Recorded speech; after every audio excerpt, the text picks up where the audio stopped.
ABN Marathi news मध्ये आपल्या सर्वांचं स्वागत आहे। ताज्या बातम्यांसाठी एबीएन मराठी न्यूजला सबस्क्राइब। सुभाषचंद्र बोस हे धैर्य, त्याग आणि देशभक्तीचे उत्तम उदाहरण। प्रशांत बाबर। स्वातंत्र्य सेनानी नेताजी सुभाषचंद्र बोस यांच्या जयंतीनिमित्त राष्ट्रवादी काँग्रेस शरदचंद्र पवार पक्षाचे प्रदेश सरचिटणीस शंकर पाटील व युवक प्रदेश उपाध्यक्ष प्रशांत बाबर यांच्या हस्ते त्यांच्या पुतळ्यास पुष्पहार अर्पण करून अभिवादन करण्यात आले। यावेळी बाबर भावना व्यक्त करताना म्हणाले की भारताच्या स्वातंत्र्य लढ्यात इतिहासात सुभाषचंद्र बोस यांचे नाव सुवर्णाक्षरांनी लिहिले आहे। आज देशात त्यांची 128वी जयंती साजरी होत आहे। नेताजींनीच आपल्याला जय हिंदचा नारा दिला होता। सुभाष बापूंनी दिलेले विचार वाचून आजही तरुणांच्या अंगावर रोमांच उभे राहते। त्यांचे योगदान कोणत्याही भारतीय नागरिक विसरू शकणार नाही।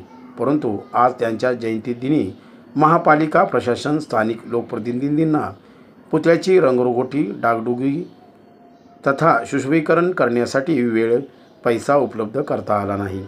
सध्या पुतळ्याची तसेच आसपासच्या परिसराची अवस्था अत्यंत दयनीय असून याकडे दुर्लक्ष करणे निषेधार्ह आहे।